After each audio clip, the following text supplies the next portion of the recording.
안녕하세요, 여러분. 전별배워갑니다.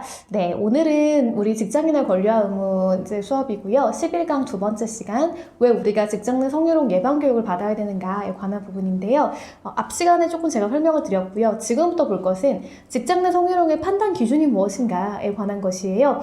구체적으로 어떤 것들을 법원이 바라보고 있는가에 관해서 한번 같이 살펴보도록 하겠습니다.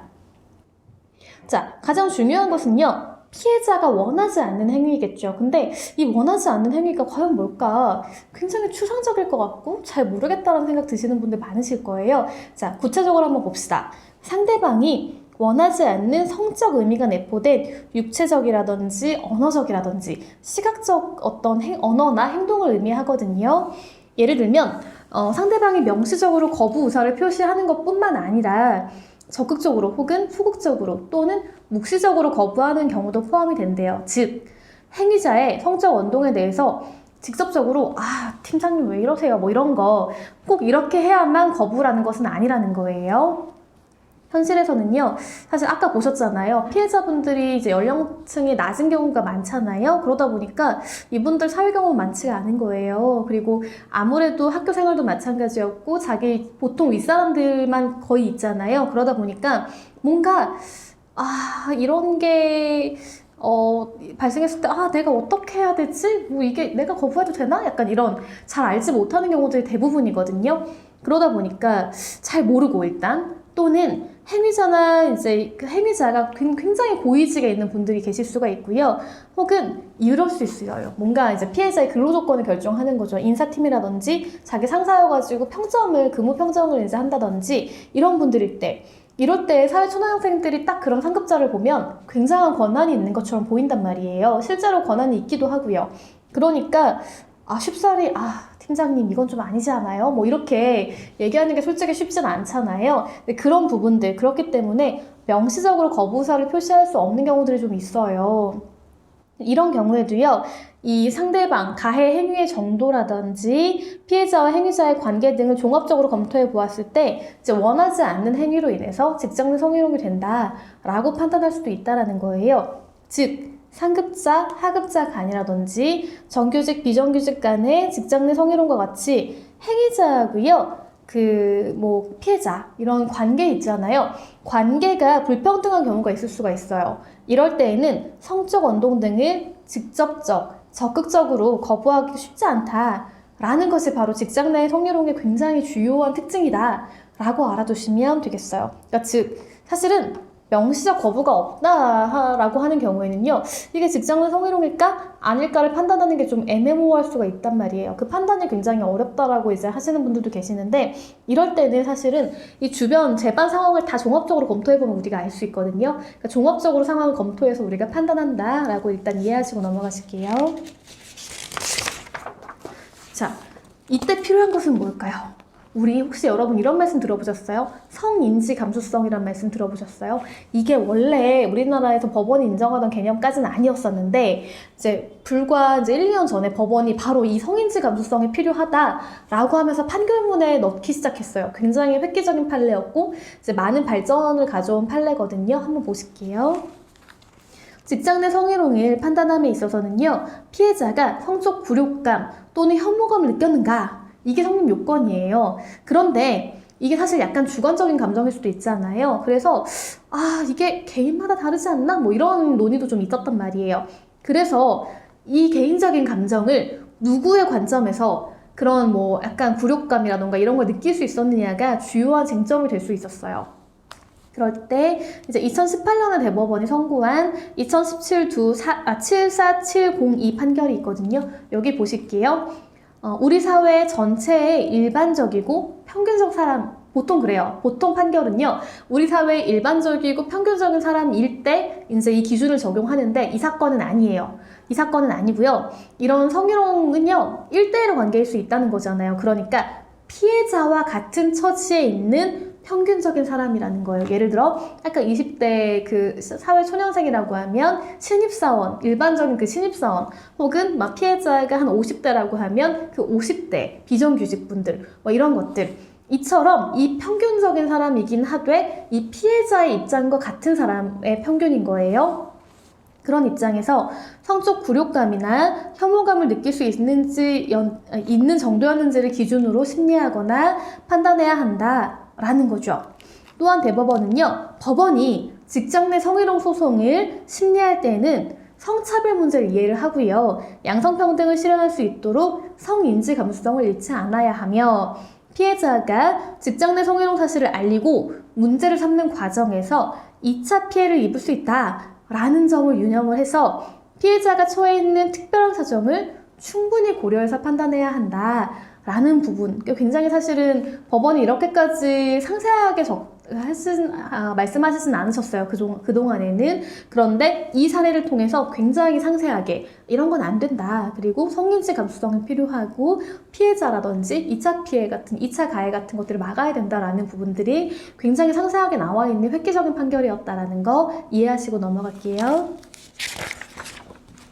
자, 그렇다면 이 성적인 언동이란 과연 뭘까요? 첫 번째, 육체적인 행위가 있겠죠. 뭐 입맞춤이라든지 포옹이라든지 신체적인 그 접촉 같은 것들, 혹은 뭐 신체의 특정 부위를 만진다든지 뭐 안마라든지 이런 걸 강요하는 행위들 전부 다 당연히 문제가 되고요. 언어적 행위도 있을 수 있잖아요. 어떤 이상한 농담을 한다거나 뭐 상스러운 이야기를 한다든지, 이게 그 면대면의 관계에서 뿐만 아니라 전화 통화도 가능하거든요. 그리고 외모를 평가하거나 성적으로 비유하거나 혹은 뭐 신체 부위를 언급한다든지 뭐 이런 것들. 그리고 어떤 회식 자리에서 무리하게 옆에 앉혀가지고 술을 따르는 거, 이거 전부 다 그 성희롱 관련된 부분이니까 알아두시면 좋을 것 같아요.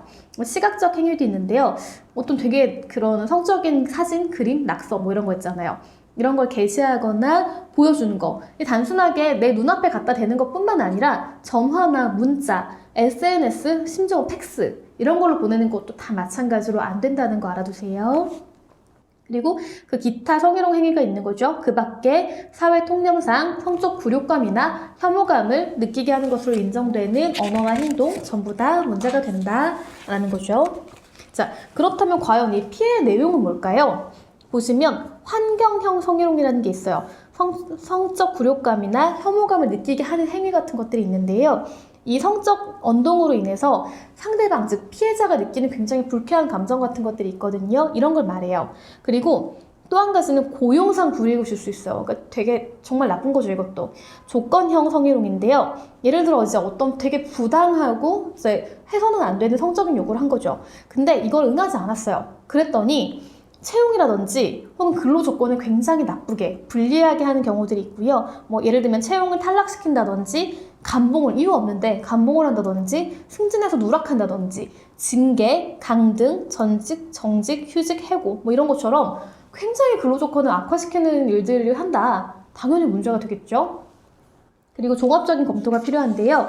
성희롱 여부를 판단할 때는요, 피해자의 주관적 사정 당연히 고려해요. 그리고 플러스 알파로 사회 통념상 합리적인 사람이, 이거 중요해요. 그러니까 자기 입장 아니고요. 피해자의 입장일 때. 그러니까 합리적인 사람인데 이게 내 사례일 때가 아니고 피해자의 입장이라면 문제가 되는 행동에 대해서 어떻게 대응하고 판단할 것인가, 이런 부분 굉장히 중요하단 말이죠. 이것들을 함께 고려를 해야 되고요. 결과적으로 위협적이거나 적대적인 고용 환경을 형성을 해서 업무 능률을 떨어뜨리는지 이것들을 검토해야 된다는 거예요.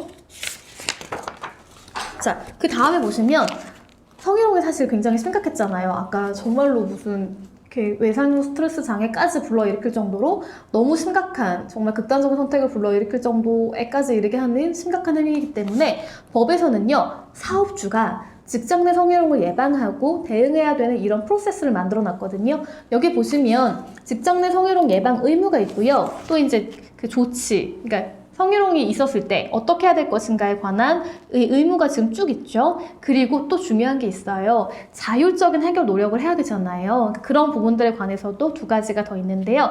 이거 뒤에서 같이 한번 볼게요. 자, 그리고 이 다음 페이지 보시면 38페이지인데요. 그 사업주 의무의 내용하고 위반 시 제재가 있잖아요. 예를 들어 성희롱 금지 의무를 위반했다라고 하면 아까 우리 조문 같이 봤잖아요. 조문 전 시간에 1,000만 원 이하 과태료 나왔다라는 거 아시죠? 그리고 예방 의무를 이제 각각 이렇게 제대로 이행하지 않았을 때는 이렇게 이렇게 보시면 과태료 처분이 있고요. 그다음에 뭐 예를 들어 과태료 처분 없는 경우도 있을 수 있어요. 그리고 직장 내 성희롱 발생 시 조치해야 될 의무가 이렇게 나와 있잖아요. 이렇게. 그랬을 때 여기도 마찬가지로 어떤 제재가 있고 또 제재가 없는 경우도 있고 이런 식으로 있다라는 거 알아두시면 좋겠어요. 자, 이것들은 이제 일일이 외우기보다는요. 어차피 법 찾아보면 다 나오니까 이런 게 있구나. 이런 행위를 하면 안 되는구나. 그래서 요거는 좀 심각한가 보다. 금액이 더 크네 벌금이. 요거는 왜 심각해 보이는데 300만 원밖에 안 되지. 뭐 이런 식으로 그냥 이 사례를 이해하라고 제가 넣어놓은 거거든요. 그러니까 이거 일일이 외우시려고 애쓰지 마시고 나중에 조문 찾아보면 다 나오니까 내가 이런 사례를 들었을 때 이 조문에 찾아보면 이런 게 있더라. 사용자가 이런 거 하면 법적인 제재를 받는다고 하더라. 이런 취지를 알아두시라고 제가 넣어놓은 거예요. 자, 그렇다면 이제 주요사항 한번 봅시다. 직장 내 성희롱 관련 사업주 의무의 특징인데요. 이게 직장 내 성희롱 같은 경우 아까 처음에 봤을 때 뭐라고 했어요? 뭘 침해한다고 했죠? 기억나시나요? 근로자의 인격권하고요. 노동권을 침해하게 된다고 했잖아요. 굉장한 불법 행위예요. 법률에서 금지하는 행위인 거예요. 직장 내 성희롱 법제의 목적은요. 피해 근로자의 침해된 권리를 회복하는 게 가장 첫 번째예요. 그리고 안전하고 성평등한 근로 환경을 구축하는 거죠. 이 두 가지 목적이 있다는 거 알아두셔야 돼요. 근데 이거 누가 할 수 있어요? 피해당한 근로자나 아니면 그냥 재직하고 있는 근로자들이 쉽게 할 수 있는 일인가요? 그건 아니잖아요. 가장 잘할 수 있는 사람은 바로 사용자, 사업주인 거잖아요. 그렇기 때문에 남녀고용평등법은 직장 내 성희롱의 예방이나 책임에 관한 모든 책임을 사업주에게 두고 있는 거예요. 이런 이유 때문에. 그리고 각 의무를 위반했을 때 처벌 규정도 두고 있는 거죠. 또한 사업주는 근로계약상 근로자에 대해서 안전한 근로 환경을 제공해야 될 안전 배려 의무가 있어요. 여러분 나중에 민법이나 노동법 배우시면 사용자가 당연히 이제 근로자에게 안전 배려 의무가 있거든요. 그 안전한 작업 환경이라든지 이런 걸 유지할 수 있는, 유지해야만 하는 그런 의무가 있는 거예요. 그렇기 때문에 이런 측면에서도 직장 내 성희롱을 예방할 책임이 있다라는 거예요. 그리고 또 법원에서는 뭐라고 하고 있냐면 직장 내 성희롱 행위자뿐만 아니라 너무 당연하죠. 이 가해자가 사용자가 아닌 경우를 얘기하는 거예요. 팀장님, 전무님, 상무님 뭐 이런 분들, 이사님 아니면 뭐 그냥 동료 직원일 수도 있죠. 그럴 때 행위자뿐만 아니라 사업주에 대해서도 민법상 불법 행위에 의한 손해배상 책임이 있어요. 그러니까 우리가 사용자 책임 같은 경우들도 있고요. 여러 가지 손해배상 책임이 있고요. 그 다음에 여기 뒤에 나오네요. 사용자로서의 책임을 인정하고 있다라는 거. 그러니까 단순하게 사용자, 즉 이제 사장님이 쉽게 말하자면 사장님이 직접적으로 성희롱 행위하지 않았어요. 관계도 없어요. 심지어 이거를 근절하려고까지 애를 썼지만 어쨌든 뭐 어떠한 경우에서든지 뭐 책임이 있을 수가 있잖아요. 그럴 때에는 이 불법 행위에 관한 손해배상 책임을 진다라는 부분인 거죠. 그러니까 이거는 법리적으로 나중에 굉장한 다툼이 있어요. 그래서 사안에 들어가서 그 사안에 이 요건이 부합하는지를 물론 당연히 봐야 돼요. 그렇지만 일반적으로는 이 사장님도 책임이 있다. 그리고 이런 불법 행위에 의한 손해배상 책임을 질 수 있다라는 거 일단 알고 넘어가실게요. 자, 그래서 보면 사업주의 책임을 인정한 판례들이 조금 있어요. 뭔지 한번 같이 볼게요. 직원 A의 직속 상사인 B는요, 평소 A의 뭐 목이나 어깨, 머리카락 뭐 이런 부위를 좀 만졌나 봐요. 그리고 막 이렇게 쓸데없는 신체 접촉을 하면서 상무님 잘 모셔 뭐 이런 얘기를 했다는 거죠. A는 이러한 B의 행위에 대해서 이제 인사그룹장에게 신고를 했어요. 너무 부당하니까. 그리고 배치 전환을 요청을 했고요. 인사그룹장은 성희롱 사실을 조사를 했어요. 그런데 이제 이런 행위를 하는 분들이 보통 제가 했습니다 라고 누가 얘기해요. 당연히 부인하잖아요. 그랬더니 그대로 종결하면서요. 오히려 피해자인 A에게 당신이 다른 부서로 가지 이렇게 얘기한 거예요. 좀 억울하지 않겠어요? 그런데 A가 더 문제는요. 그 이동하는 부서 있잖아요. 피해자인 A가 부서를 이동하거나 다른 곳으로 간다고 하더라도 이 가해자인 B하고 마주칠 우려가 있었어요. 그래서 안 됩니다. 저 거기로 가봤자 어차피 그분 또 만날 거예요. 근데 굳이 제가 가야 되나요? 라고 거절을 한 거예요. 그랬더니 회사는 어떤 조치도 추가로 하지 않았어요. 그리고 심지어 뭐가 있었냐면 A는요. 한동안 대기 발령된 이후에 새로 이제 배치된 부서가 있는데 그 부서에서요. 중요한 업무를 전혀 맡지 못했어요. 약간 일종의 왕따를 당한 거죠. 이에 A는 회사와 B를 상대로 손해배상을 청구를 하게 돼요. 근데 여기에 대해서 수원지방법원은 회사가 행위자의 직장 내 성희롱 행위를 미리 예방하지 못했다라고 하면서 이 피용자 A에 대한 보호 의무를 다하지 못하였으므로 회사는 행위자 B의 사용자로서 A가 입은 정신적 손해를 배상할 책임이 있다라고 판단한 거죠. 따라서 회사는 B와 공동 불법 행위자로서 A에 대해서 각각 200만 원의 위자료를 지급할 의무가 있다라고 판단했다는 거 알아두세요. 그리고 또 사업주는요, 직장 내 성희롱 발생이 확인된 이후에 지체 없이 행위자에 대해서 부서 전환이나 징계, 기타 이에 준하는 조치를 해야 된다. 아까 우리 조문 봤잖아요. 근데 이런 게 남녀고용평등법 제14조 제1항에 나오거든요. 그리고 그 피해 근로자에게 고용상 불이익한 조치를 해서는 안 된다. 라는 것도 마찬가지 조항에 같은 조의 3항에 나와요. 그런데 어땠어요? 사용자가 피용자의 문제 제기를 했어요. 그랬는데 이제 이 제기에 따라서 이 성희롱 행위의 발생 사실을 알았거나 알 수 있는 상황이었잖아요. 그죠? 그런데 위 직장 내 성희롱 행위에 대해서 법령의 취지에 부합하는 신속하고도 적절한 개선책을 실시하지 아니한 채 방치를 한 거죠. 더 나아가서 어땠어요? 이분 왕따 당했잖아요. 중요한 업무 못 맡았잖아요. 이렇게 불이익한 조치를 당할 수밖에 없었던 거죠. 이럴 때 사용자는 그에 대해서 손해배상 책임을 면할 수 없다라고 하면서 사용자에 대해서는 따로 A에게 3천만 원의 손해배상을 하도록 판결했어요. 그러니까 이런 부분들 단순하게 어떤 성희롱이 있을 때 회사가 한번 이제 형식적으로 진행을 해보는 거죠. 조사위원회를 꾸렸는데 아니라고 한다고 해서 가해자가 그걸로 그냥 넘길 것이냐 아니면 좀 더 구체적인 조사를 한다든지 혹은 피해자에게 실질적인 어떤 피해를 구제할 수 있는 행위를 한다든지 이런 조치를 취해야 할 것이냐 이런 부분에 논의가 있다는 거 알아두시면 좋겠습니다. 자, 그리고요. 드디어 나오네요. 이제 우리 오늘 주제로 삼았던 거 사업주가 왜 해야 되냐면요. 법에 의무가 있기 때문이에요. 뭐냐면 사업주의 직장 내 성희롱 예방 교육 실시 의무가 있거든요. 그 조항 같이 한번 볼까요? 상시 근로자 1인 이상 모든 사업장에서 1인 이상이에요. 1인. 보통 우리 혹시 근로기준법 미리 공부하신 분들이 계시는지 모르겠는데요. 거기 보시면 중요한 내용들 상당 부분 많은 부분에서는 어떤 사용자에게 의무를 지운다고 하면 최소 단위가 보통 5인이거든요. 그래서 5인 즉 5명 정도는 돼야 우리가 어떤 행위를 할 수 있고 준비를 할 수 있고 사장님에 대해서도 이제 이런 근로기준법상의 제재라든지 이런 것들을 부과하는 게 적당하지 5인도 안 되는데 글쎄 이렇게 규모 작은 데에서 이런 의무를 지우는 게 맞나? 라고 보는 조항들이 꽤 있어요. 그런데 이거는 너무 중대하고 중요한 거잖아요. 그리고 오히려 이제 사장님하고 그 직원하고 둘만 일하면 더 문제가 심각해질 수도 있거든요. 그러다 보니 1인 이상에 1인 이상. 여기에서는요, 상시 근로자 1인 이상 모든 사업장이라는 거 알아두셔야 돼요. 간혹 이제 이런 거 예전에 이제 사법시험 같은 거 보면 객관식으로 나오기도 했거든요. 어쨌든 1인 이상 모든 사업장에서 사업주는 직장 내 성희롱을 예방을 하고 근로자가 안전한 근로 환경에서 일할 수 있는 여건을 조성하기 위하여 직장 내 성희롱 예방을 위한 교육을 실시해야 한다. 라는 게 어디 나와 있냐면 아까 우리 계속 봤던 그 법률 있죠. 남녀고용평등과 일가족 양립지원에 관한 법률 제13조 제1항에 나온다는 거. 그리고 파견 근로자는요. 사용사업주가 성희롱 예방교육을 실시할 그 의무가 있다는 거예요. 여러분, 아까 제가 파견 근로자 얘기하면서요. 파견 근로자가 어디서 일한다고 했어요?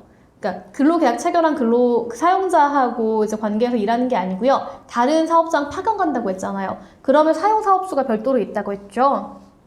이 사용사업주가 성희롱 예방교육을 실시를 해야 되는 거예요. 그리고 직장 내 성희롱 예방교육은요. 연 1회 이상, 한 번 이상 반드시 실시해야 되는 거예요. 이것은 시행령 제3조 제1항에 이제 나오는 것이고요. 그리고 또 이런 조항도 있어요. 보시면 상시 10인 미만의 근로자를 고용을 하거나 사업주나 근로자 모두가 남성 또는 여성 중 어느 한 성별의 경우가 간혹 있거든요.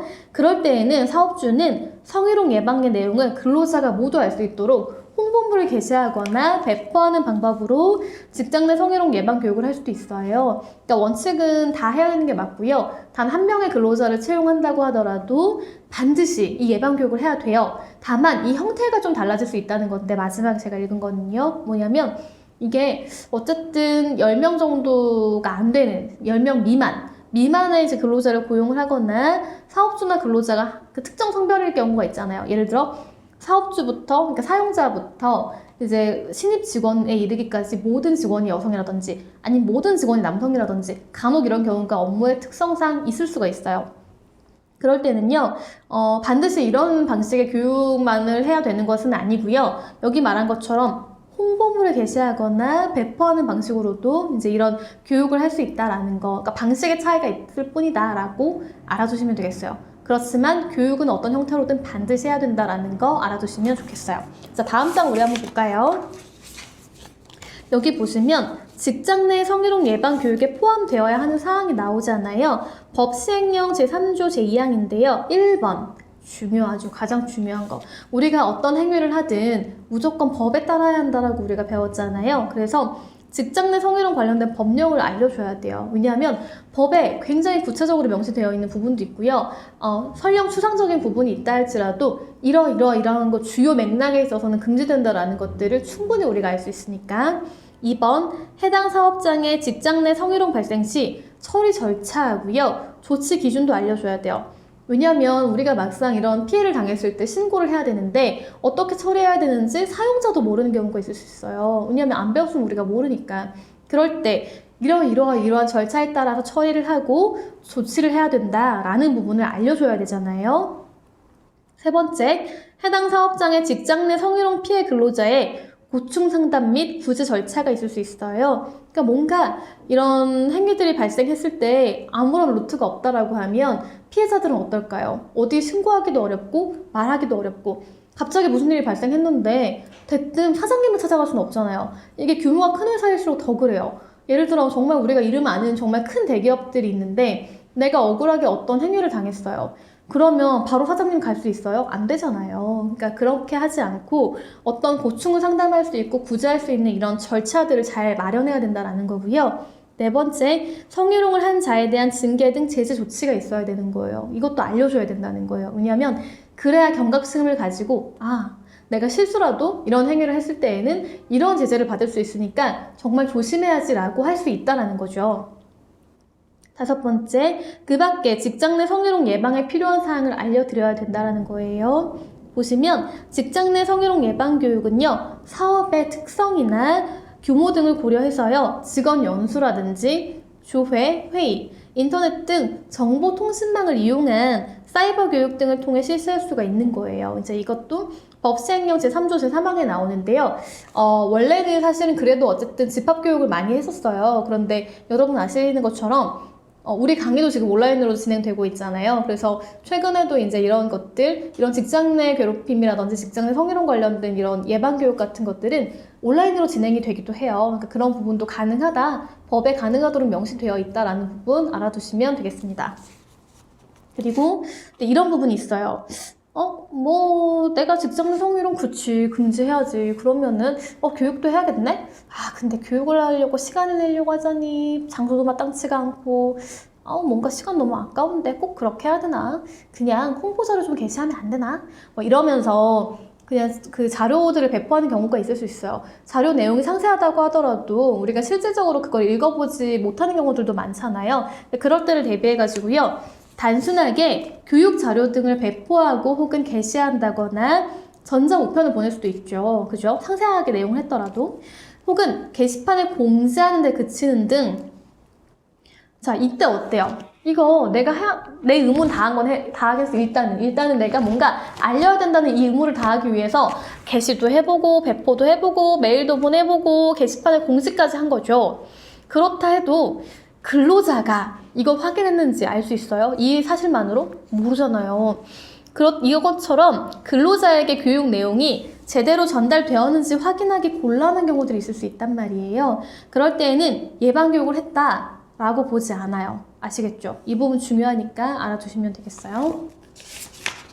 자, 그 다음에 또 중요한 게 뭐냐면요. 사업주는요, 직장 내 성희롱 예방 지침도 마련을 하셔야 되거든요. 사업주는 직장 내 성희롱 예방 및 금지를 위해서 성희롱 예방 지침을 마련을 하고요. 사업장 내에 근로자가 자유롭게 열람할 수 있는 장소에 항상 게시를 해두어야 돼요. 그러니까 이게 단순하게 막 마련하는 것까지는 좋아요. 마련하는 것까지는 좋은데 이것을 정말 꽁꽁 숨겨놓는 거죠. 그러니까 뭐 의도했든지 의도하지 않았던 간에 이런 일들이 발생하거나 혹은 발생하기 전이라도 근로자가 궁금할 수 있잖아요. 우리 사업장은 어떻게 되나? 이거 좀 볼까? 교육을 받으면 궁금할 수도 있고, 그럴 때 지침을 마련할 뿐만 아니라 근로자가 자유롭게 열람할 수 있는 장소에 놔둬야 된다는 것도 알아두셔야 돼요.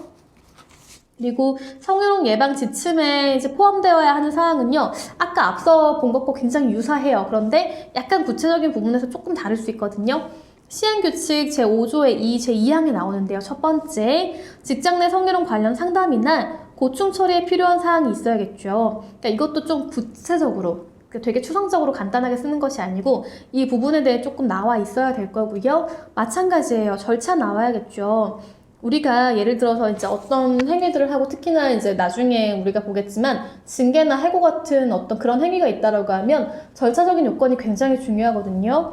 여기도 마찬가지인데 이런 조사 절차가 미리 정해지지 않는다라고 하면 적절한 조사가 잘 이루어지지 않을 확률이 높고, 여러 가지 취지에서 이 조사 절차도 규정하도록 되어 있거든요. 그러니까 이런 부분들 기억하시면 좋을 것 같아요. 중요한 게 또 있어요.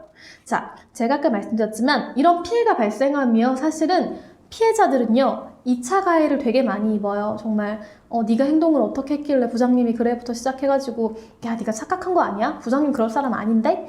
뭐 혹은 무슨 망상이 있나 봐. 뭐 이런 얘기 진짜 하시거든요, 간혹.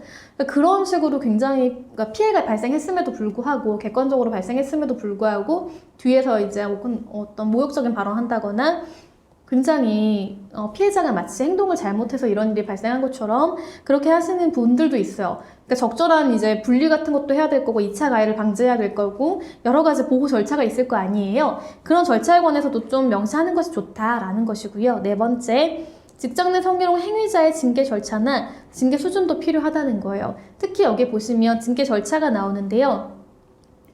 예를 들어 우리가 징계를 할 때에는 징계 사유가 있을 거고요. 징계 절차가 있거든요. 뭐 혹은 징계위원회를 열어가지고 꼭 징계를 해야 된다든지, 이 위원회 위원은 몇 명이라든지 여러 가지 내용들이 있을 수가 있어요. 그 절차를 잘 진행을 해놓으셔야만 나중에 문제가 안 생겨요. 왜냐하면 이게 너무 행위가 심대하고 그래서 이 부분에 대해 징계를 했어요.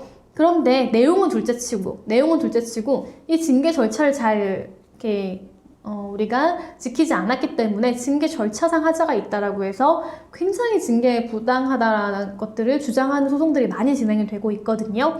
그런 부분들, 징계 절차나 징계 수준을 잘 마련해 놔야 돼요. 뭐 그 밖에 여러 가지 사정이 있을 수가 있죠. 그런 사항들이 필요하다면 넣어둬야 한다는 거예요. 자, 그리고 아까 말씀드린 것 중에 하나가 고객 등에 의한 성희롱 방지 노력이었잖아요. 그러니까 이제 콜센터 분들도 그렇고요. 혹은 이제 서비스직, 아까 그때 왜 기억나세요? 지난주에 직장 내 괴롭힘 같은 거 말씀드리면서 약간 그런 부분들 많이 말씀을 드렸잖아요. 이제 고객에 의한 어떤 그런 괴롭힘 상담이나 괴롭힘 사례가 많았다라는 거, 사실은 성희롱도 마찬가지예요. 이게 원하든 원치 않았든 간에 고객들에 의한 피해가 발생하는 경우가 보고가 되고 있단 말이에요. 그럴 때 우리가 어떻게 할 것인가에 관한 문제가 있었어요.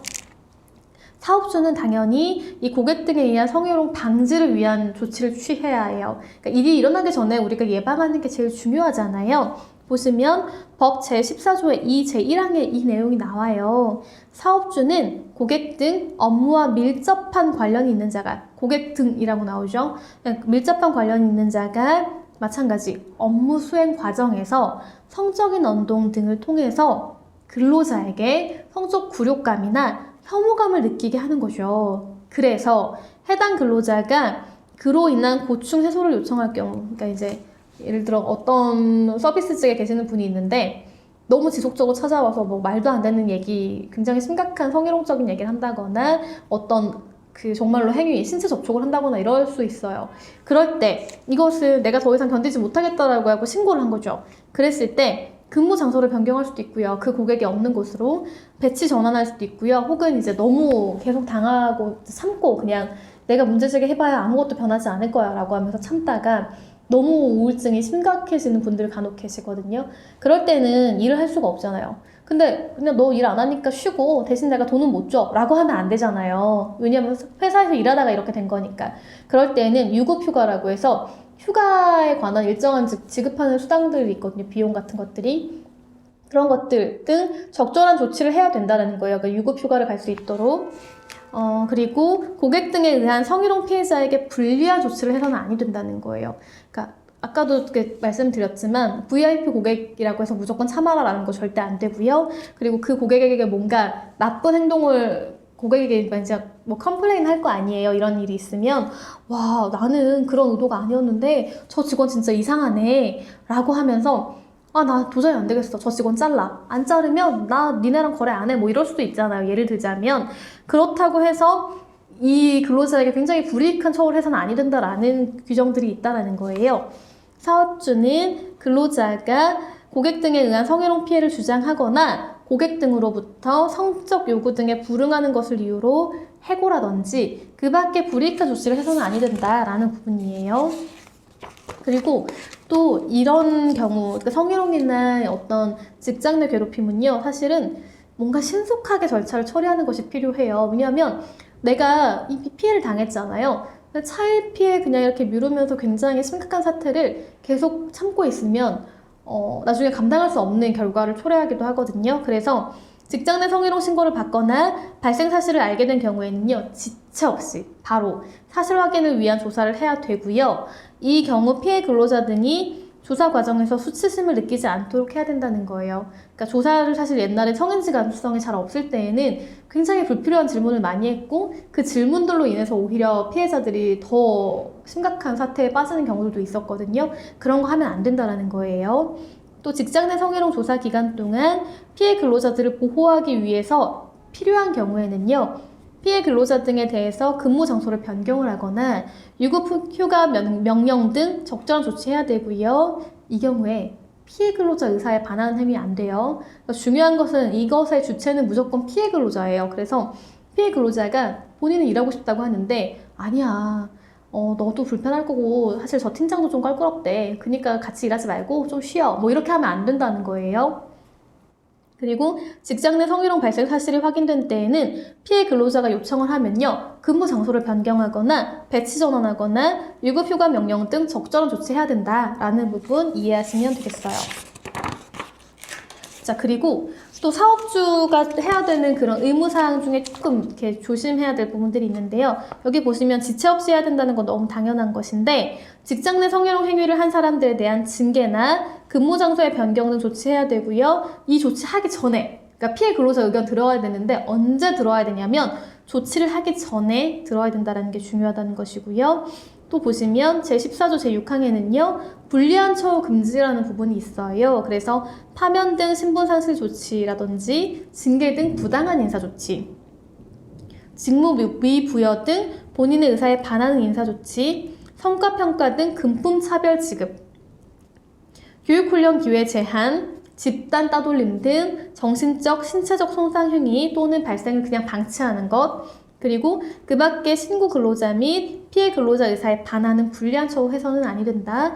이게 이만큼 다 있는 행위예요. 있었던 행위이기 때문에 이것들을 금지하는 것이니까 이렇게 구체적으로 얘기하고 있다. 그러니까 딱 봐도 대부분 행위하면 안 된다는 거잖아요. 불리한 행위. 그렇게 이해하시고 나중에 혹시나 사건이 발생한다고 하면 여러분이 이제 이런 거 조언해 준다거나 했을 때 꼼꼼하게 살펴보시면 될 것 같아요.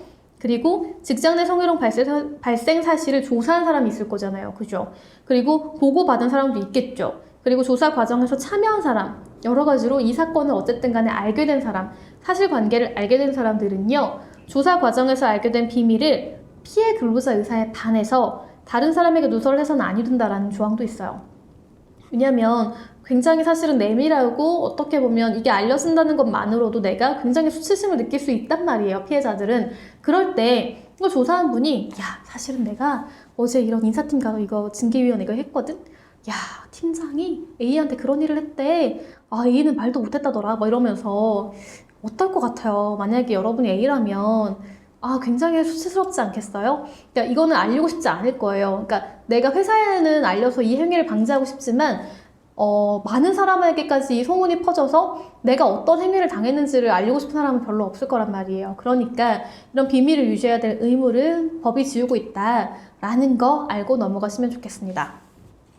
여러분 어때요? 생각보다 조금 사태가 심각한 게 느껴지시나요? 그러니까 이게 본인이 안 겪는 게 제일 좋아요. 당연히 안 겪는 게 좋은데, 이제 사실은 그렇지 않은 경우가 되게 많고, 내밀한 부분이기 때문에, 사람들이 이런 성희롱적인 행위가 발생했을 때 잘 인지를 못 하시고 그냥, 이거 뭐 별일 있겠어? 이렇게 방치하고 넘기다가 문제가 심각해지는 경우가 있어요. 그러니까 만에 하나 이런 성희롱 의혹이 발생을 했다라고 하면 구체적으로 좀 더 꼼꼼하게 조사를 하시고요. 다만 또 억울한 피해자는 없어야 되잖아요. 그러니까 사실관계를 보다 분명히 명확히 하신 다음에 징계할 사람 징계하시고요. 그리고 이 사태를 잘 개선하시고 피해자 보호도 하시고, 그러니까 그 성희롱적인 행위가 사실이라고 한다면, 그래서 직장 문화를 잘 개선해 나가는 것이 제일 중요해요. 그러니까 지금 당장은요, 이런 문제가 발생했을 때 덮고 가는 게 굉장히 좋을 것 같잖아요. 뭐 시끄럽게 해. 괜히 언론에 또 이름이나 오르내리지. 그럴 수도 있죠. 그런데 이게요, 한 번 이렇게 해서 회사가 나한테 별 행위 안 하네? 이거 생각보다 그냥 별일 아니었나 봐.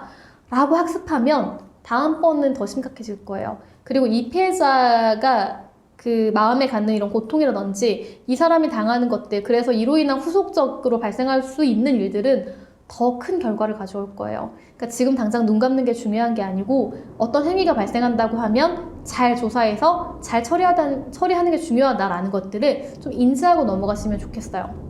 네, 오늘 조금 사실 주제가 무겁긴 했죠. 그래서 저도 사실은 여러 가지로 강의하면서 좀 고민은 많았지만 그래도 여러분들이 이런 법률적인 부분이라든지 혹은 나중에 직장인 되신다든지 했을 때 이런 부분들에 대해서도 조심하시고 또 혹은 누가 이런 일이 발생한다고 했을 때에는 잘 조언해 주실 수 있고 그런 시간에 조금이나마 도움이 됐으면 좋겠다라는 취지에서 오늘 강의를 준비하게 됐어요. 오늘은 여기까지예요. 여러분 너무 고생 많으셨고요. 다음 주에 또 다시 다른 주제로 찾아뵙겠습니다. 감사합니다.